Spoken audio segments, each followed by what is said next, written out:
प्रदेश अध्यक्ष केपी शर्मा ओलीलाई 63 जिल्लामा आयोजना गरिएको उद्घाटन समारोहलाई सम्बोधन गर्नका लागि हार्दिक अनुरोध गर्छु।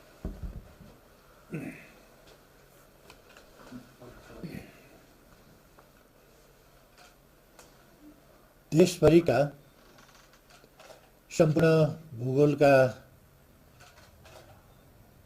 जिल्ला अधिवेशनहरू र विशेष जिल्ला कमिटीका अधिवेशनहरू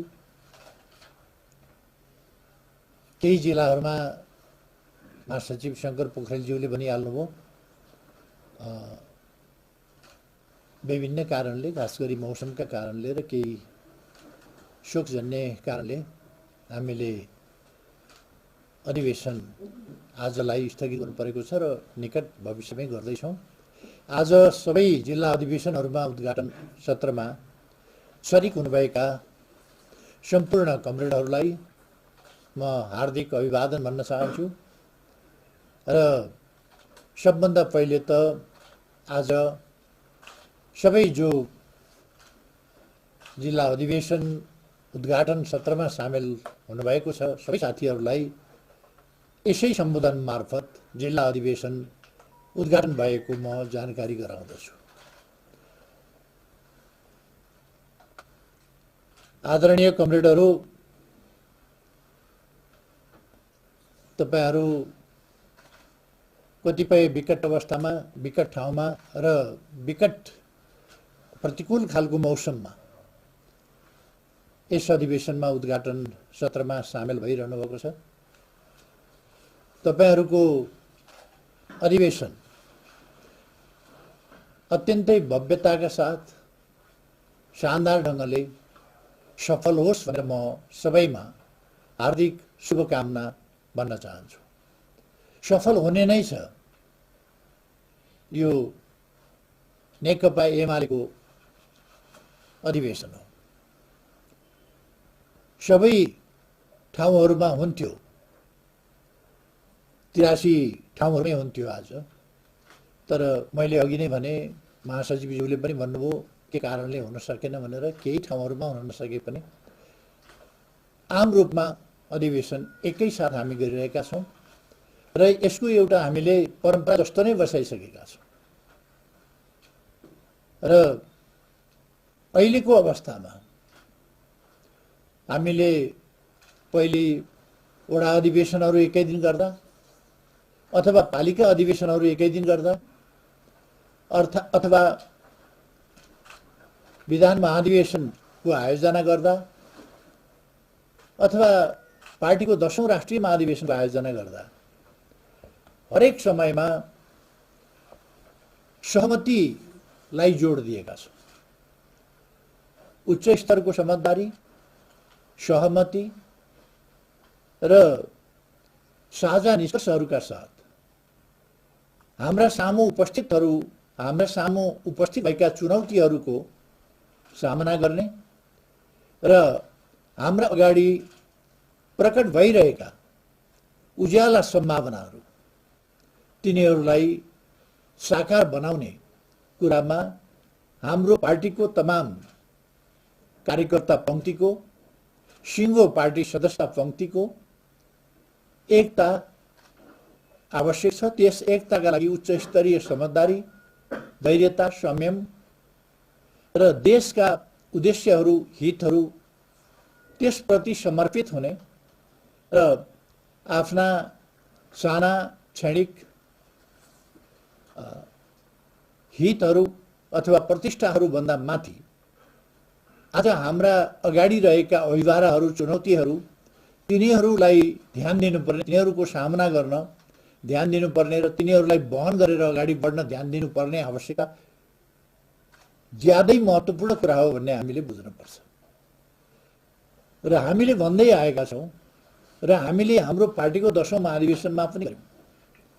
हामीले सहमतिका प्रयास पनि गर्यौँ, सहमति पनि धेरै ठाउँमा गर्यौँ र कहीँ कतै सहमति हुन नसक्दा अत्यन्तै स्वस्थ ढङ्गले लोकतान्त्रिक अभ्यासको अर्को रूप पनि अपनायौँ, अर्थात् स्वस्थ प्रतिस्पर्धाको रूप पनि अपनायौँ अथवा निर्वाचनको विधिबाट अगाडि बढ्ने, मतदानको विधिबाट अगाडि बढ्ने नीति पनि अख्तियार गर्यो। आज पनि म सबै साथीहरूलाई सकेसम्म समझदारी, सहमति र एकताबद्ध भएर मन नखुम्च्याइकन सहमतिमा पुग्न र अगाडि बढ्न, सहमतिका साथ नेतृत्व निर्माण गर्न र एउटा टिम स्पिरिटका साथ अगाडि बढ्न आग्रह गर्न चाहन्छु। प्रथम कदाचित त्यस्तो भएन भने स्वस्थ प्रतिस्पर्धामा जान आग्रह गर्न चाहन्छु। मैले अघि नै भने हाम्रा अगाडि चुनौतीहरू छन्। हामीले हाम्रा काँधमा बोक्नुपर्ने महान घन अभिभाराहरू छन् र हामीले पूरा गर्नुपर्ने दायित्वहरू छन्। हामीले साकार पार्नुपर्ने सम्भावनाहरू छन्। यी सबै कुरालाई ध्यानमा राखेर हामी अगाडि बढिरहेका छौँ। नेपालमा स्थिरता स्थायित्व हुन नदिने, अस्थिरता अस्थायित्व जस्ता कुराहरूबाट खेल्ने, आफ्ना स्वार्थमा केन्द्रित र तल्लीन हुने, व्यापक वृहत राष्ट्रिय हितहरूभन्दा आफू, आफ्नो गुट, आफ्नो समूहका हितहरूमा बढी केन्द्रित हुने, अझ ईर्ष्या भावले ग्रस्त हुने, अझ अहंकार आफ्ना तुष्टिका निम्ति अल्झिने जस्ता खालका संकीर्ण प्रवृत्तिहरू र देशप्रति जिम्मेवारीको अभाव, त्यस्ता प्रवृत्तिहरू आजको राष्ट्रिय राजनीतिका गम्भीर समस्याका रूपमा देखेका छन्। विचारहीनता, नीतिहीनता, सिद्धान्तहीनता जस्ता कुराहरू देखा परेका छन्। नेकपा एमाले मात्रै यस्तो पार्टी हो जसले राष्ट्रिय आकांक्षालाई आफ्नो गन्तव्य बनाएको छ, अथवा समृद्ध नेपाल, सुखी नेपालीको राष्ट्रिय आकांक्षा, सम्पूर्ण नेपाली जनताको चाहना समृद्ध नेपाल, सुखी नेपाली हो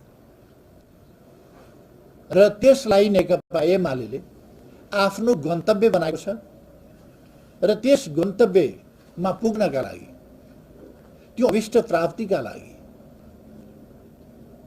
नेकपा एमाले सही विचार, सही बाटो अवलम्बन गरेको छ।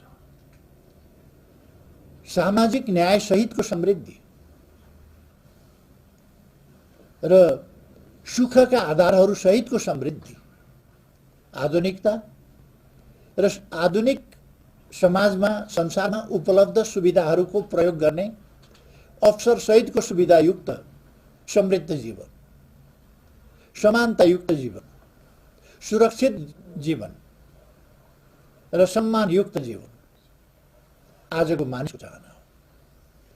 आजका निम्ति मात्रै होइन, आफ्ना सन्तानको भविष्यका निम्ति, सन्तान दर सन्तानका लागि पनि यो धरती मानव जातिको अस्तित्व बोकेर बाँच्न सकोस्, मानव जाति यस धरतीमा प्रसन्नताका साथ अझ बढी प्रसन्न सुविधायुक्त जीवन जिउँदै जान सकोस्, मानव जातिको अस्तित्व र मानव जाति र जीवनलाई बोकेर बसेको यो ग्रह, यसको भविष्य खतरामा नपरोस्, यसका निम्ति हावापानीका प्रश्नहरू अर्थात् हावापानी परिवर्तन, जलवायु परिवर्तनको कुरा, वातावरणको प्रश्न, पर्यावरणको प्रश्न, यी सबै प्रति समेत सजग हुँदै शान्तिपूर्ण संसार, शान्तिपूर्ण देश, शान्तिपूर्ण विश्व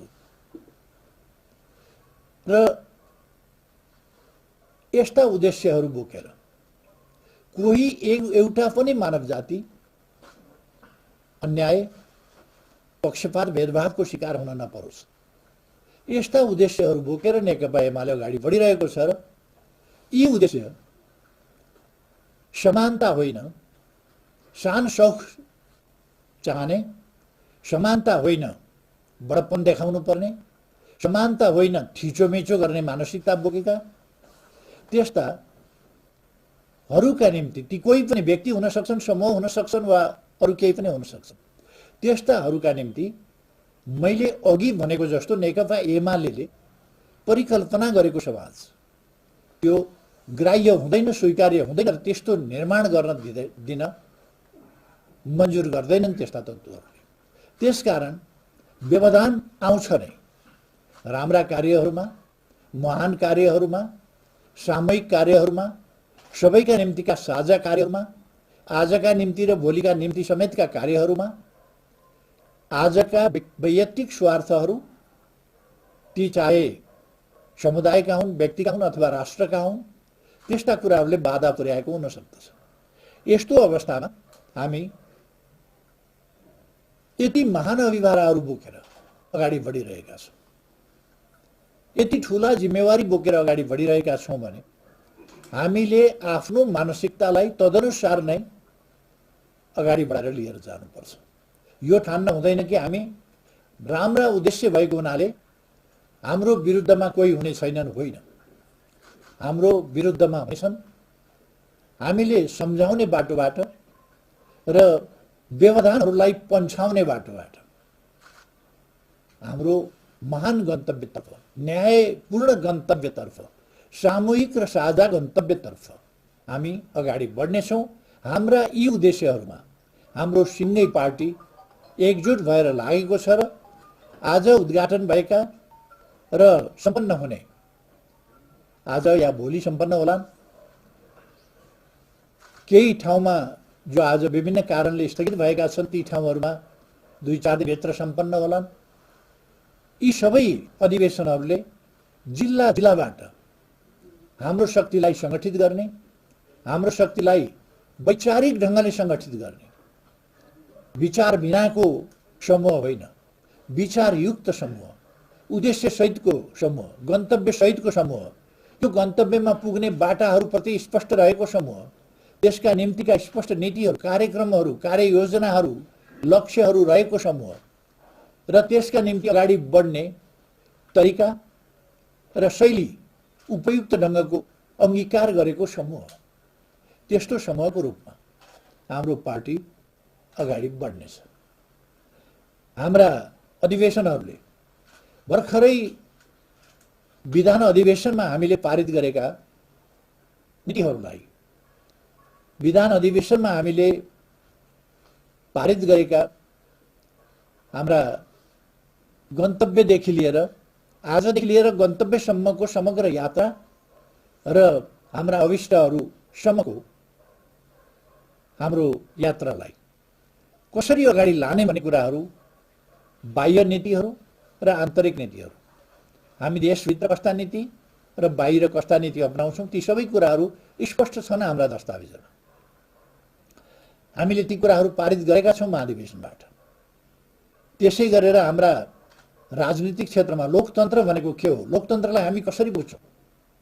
खाली राजनीतिक अधिकार प्राप्तिको लडाईँ अथवा राजनीतिक हकहरूको प्रश्नमा मात्रै सीमित गर्छौँ कि त्यसलाई समग्र समाजको परिवर्तन, विकास, सामाजिक न्याय र मानवोचित समाजको निर्माण अर्थात् समृद्धि र समानता सहितको, न्याय र समृद्धि सहितको त्यस्तो समाज निर्माण। राजनीतिमा जनताको सेवा, मुख्य कुरा जनताको सेवा, सेवाका निम्ति सुविधायुक्त सेवा र त्यस गन्तव्यमा पुर्याउने कुरा, यिनै चिजहरूका लागि हामी कस्तो अर्थनीति, कस्तो समाज नीति, कस्तो सांस्कृतिक नीति, कस्तो परराष्ट्र नीति, अन्य नीतिहरू कस्तो, पूर्वाधार सम्बन्धी नीति, बाह्य सम्बन्धका प्रश्नहरू, हाम्रो आर्थिक नीतिको सम्बन्धमा या विकासको प्रश्नमा हाम्रा साधन स्रोतहरूको प्रयोग र बाह्य के कुरा बाहिरबाट हामी लिन्छौँ। खास गरी ज्ञान, नलेज ट्रान्सफर भन्छौँ हामी, ज्ञान हस्तान्तरण, त्यसै गरेर प्रविधिको हस्तान्तरण र आर्थिक हिसाबमा अरू कुराहरू कसरी लिन्छौँ, लगानी कसरी लिन्छौँ जस्ता प्रश्नहरू पनि त्यसमा स्पष्ट छन्। कतिपय मान्छेहरूमा अहिले 10औं महाधिवेशन हामीले नेतृत्व चयनको महाधिवेशन राखेको हुनाले नेतृत्व चयनको महाधिवेशन मात्रै हेरेर त्योभन्दा अलिकति मात्र अगाडि 2 महिना पनि नपुग्दैको महाधिवेशनमा जुन हामीले संगठन सम्बन्धी नीतिहरू, राजनीतिक नीतिहरू र आर्थिक नीतिहरू समग्र सन्दर्भमा राजनीतिक प्रतिवेदनका नाउँमा, राजनीतिक नीतिको नाउँमा जुन प्रस्तावहरू पारित गर्यौँ, दस्तावेजहरू पारित गर्यौँ, नीतिहरू पारित गर्यौँ, कतिपय बुद्धिजीवीहरूले चर्चा गरेको सुन्छु, कतिपय बुद्धिजीवीहरूले लेखेको देख्छु कि कसैले पनि नीतिमा ध्यान दिएन, कसैले पनि महाधिवेशनहरू गरे, कर्मकाण्ड पुर्याए, तर नीति अगाडि सारेन, नीतिमा छलफल भएन भनेर हाम्रो महाधिवेशनका दस्तावेजहरू हेर्न म अरूलाई पनि आग्रह गर्न चाहन्छु। दस्तावेजहरूमाथि छलफल गर्न र ती दस्तावेजहरूमाथि यदि छ कहीँ ठाउँ भने टीका टिप्पणी गर्न म आग्रह गर्न चाहन्छु। र टीका टिप्पणीहरूले हामीलाई हाम्रा विचारहरू अझ खँदिला बनाउन, अझ सुस्पष्ट बनाउन, अझ अगाडि बढाउन, कोही कमी कमजोरी कसैले देखाइदिनु भयो भने हामी धन्यवाद दिनेछौँ। लोकतन्त्रको सवालमा, सामाजिक न्यायको सवालमा, अवगमनको सवालमा, सामाजिक सुरक्षाको सवालमा अथवा अन्य प्रश्नहरूमा, विकासका प्रश्नहरूमा हाम्रा नीतिहरूमा कमी छन् भने ती देखाउन हामी आग्रह गर्न चाहन्छौँ। अध्ययन नगरिकन अथवा दस्तावेजहरूमा नगइकन केही पनि छैन भन्ने खालको टिप्पणी भन्दा हाम्रो कार्यकर्ता पङ्क्तिलाई म आग्रह गर्न चाहन्छु, हाम्रा नेता साथीहरूलाई आग्रह गर्न चाहन्छु, हामीले यी सबै प्रश्नहरूमा आफ्ना दस्तावेजहरू राम्ररी अध्ययन गरेर यस्ता भ्रमहरूको जवाफ दिन पनि जरुरी छ। कुनै पनि विषयमा, कुनै पनि नीतिको सवालमा हाम्रो पार्टी विश्वव्यापी रूपमा, विश्व स्तरमा श्रेष्ठताको दाबी गर्दछ। हामी दार्शनिक हिसाबले, वैचारिक हिसाबले, सैद्धान्तिक हिसाबले, राजनीतिक हिसाबले, अर्थनीतिको हिसाबले हाम्रो परिवेश अनुसारका, हाम्रो अवस्था अनुसारका हाम्रा सामाजिक नीति, अर्थनीति अथवा राजनीति, लोकतन्त्रको सम्बन्धमा हाम्रा मूल्य मान्यताहरू, यी सबै कुराको सन्दर्भमा हामी हाम्रा विचारहरूको श्रेष्ठताको दाबी गर्दछौँ र त्यो दाबी पुष्टि गर्न हामी तयार छौँ। तसर्थ हाम्रो सिङ्गो पार्टी पङ्क्तिले यो स्पष्टता, यो उचाइलाई बुझ्न जरुरी छ र त्यसलाई अगाडि बढाउन जरुरी छ। फिजाइएका भ्रमहरूमा कुनै अन्योलमा पर्न जरुरी छैन। र हामी, म के भन्न चाहन्छु भने, हामी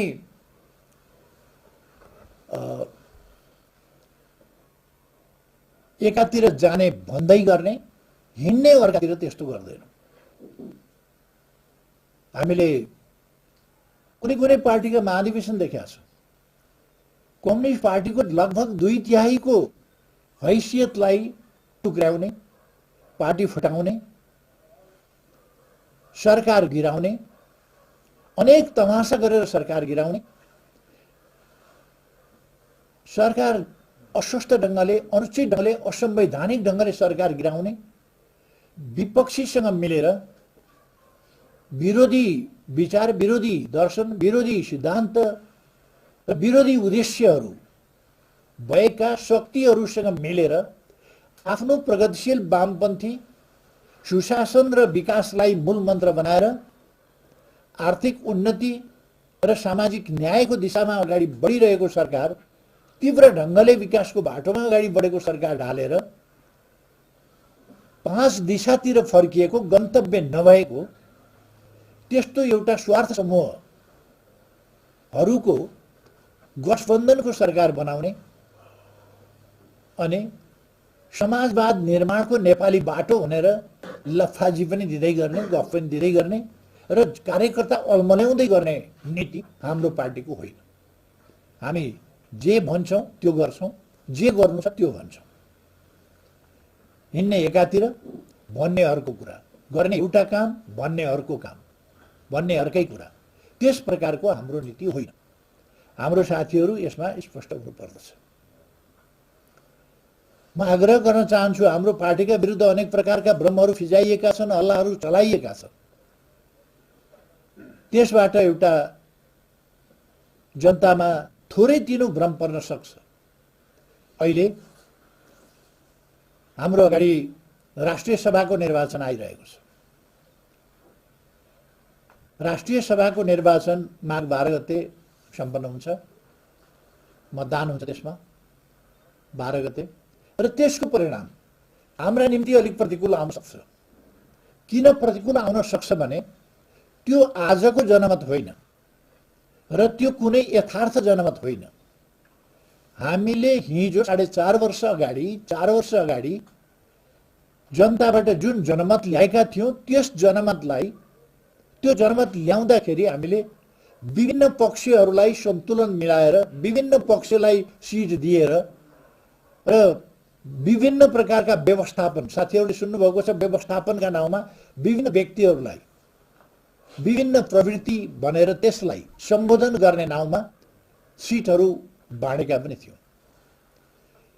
ती कुराहरूलाई हतियार बनाएर, तिनलाई आधार बनाएर हिजो हाम्रो शक्तिको आधारमा बनाइएका, अहिले यो जनता मतदाता होइन, पहिले नै निर्वाचित प्रतिनिधिहरू मतदाता हुने अवस्थामा निर्वाचित पहिलेकै जनमतबाट, हाम्रो बेग्लै परिस्थितिको जनमतबाट जो निर्वाचित भएका थिए तिनीहरूलाई नै एउटा बिगार्ने, भत्काउने स्थितिबाट र प्रतिक्रियावादीसँग साँठगाँठ गरेर कम्युनिस्ट आन्दोलनलाई कम्युनिस्ट आन्दोलन भित्रैबाट सखा पार्ने उद्देश्यका साथ केही तत्त्वहरू लागे। मैले तिनको नाम भनिरहनु पर्दैन, सबैलाई थाहा छ।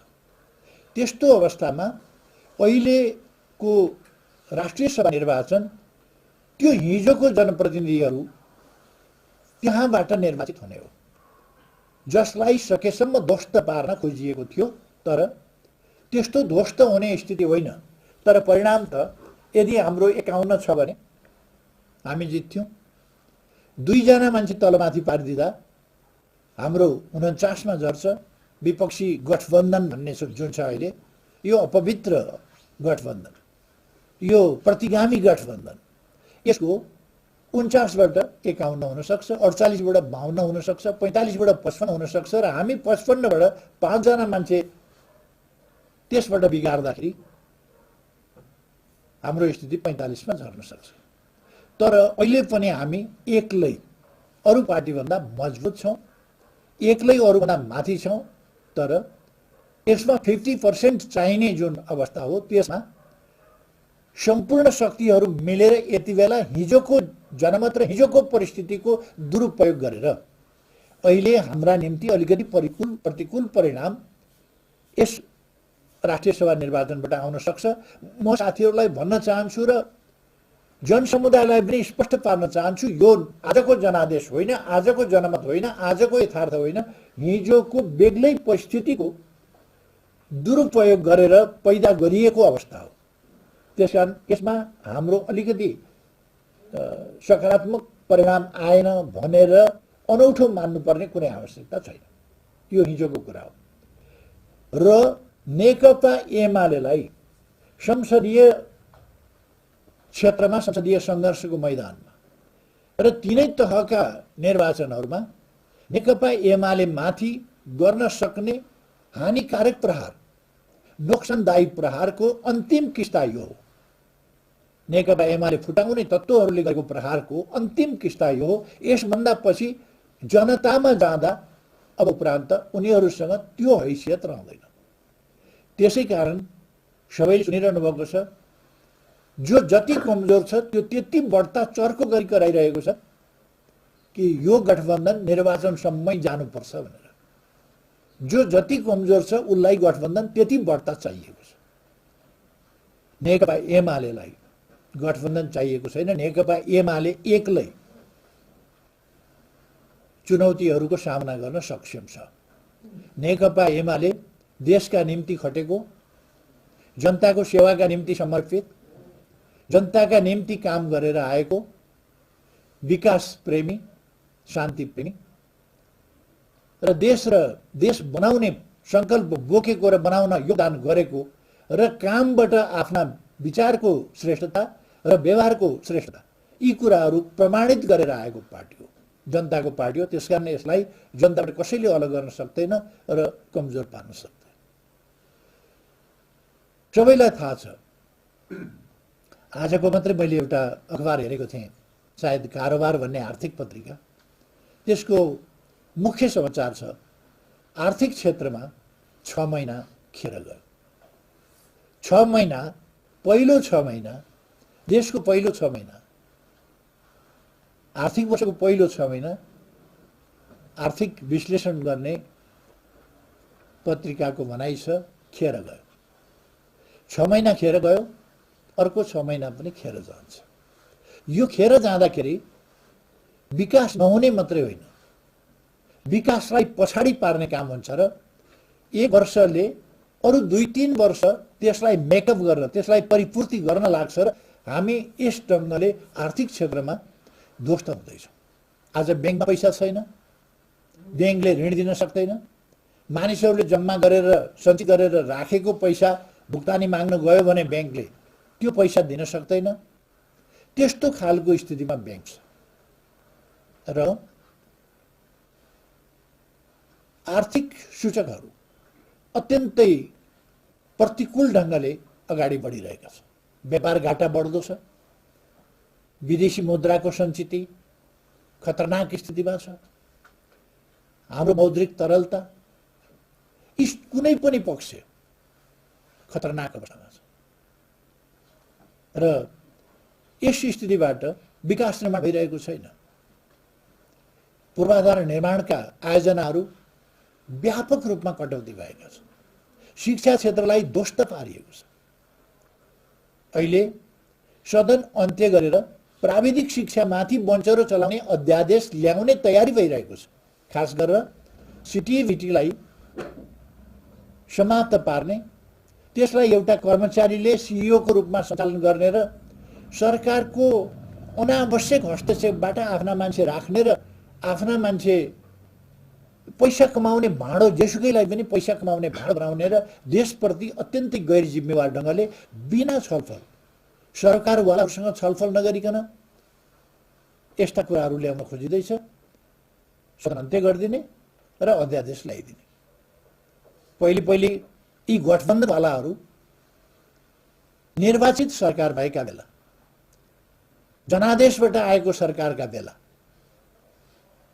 त्यति बेला जनताले नागरिकता नपाएर हैरान छ, विधेयक संसदमा लगेर लट्काइदिएका छन् र संसद नचलेका बेला नागरिकका समस्या समाधान गर्न अध्यादेश ल्यायो भने, संविधानसम्म ढङ्गले अध्यादेश ल्यायो भने त्यो अध्यादेशको विरुद्धमा यिनीहरू घाँटी सुक्ने गरी कराउँथे, माइतीघर मण्डलामा जम्मा हुन्थे, चर्को हल्ला गर्थे, अदालतमा जान्थे।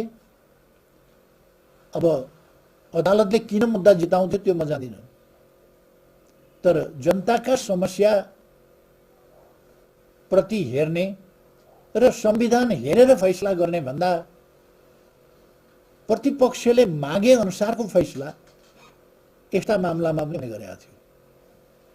यही कुरा हामी देख्छौँ अध्यादेशका मामलामा।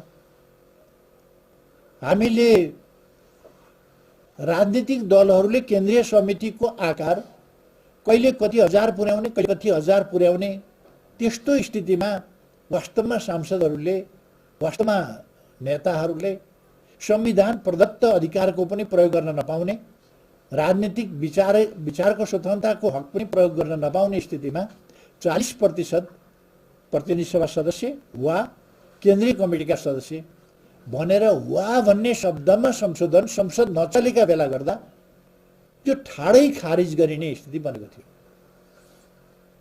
त्यो ठाडै अस्वीकार गरिने स्थिति बनेको थियो। तर सोधिकन राति 12 बजे संसद विघटन गर्ने र भोलिपल्ट बिहान अध्यादेश जारी गरेर 20% त्यही पनि वा भनेर ल्याउने। नेकपा एमाले 15 दिन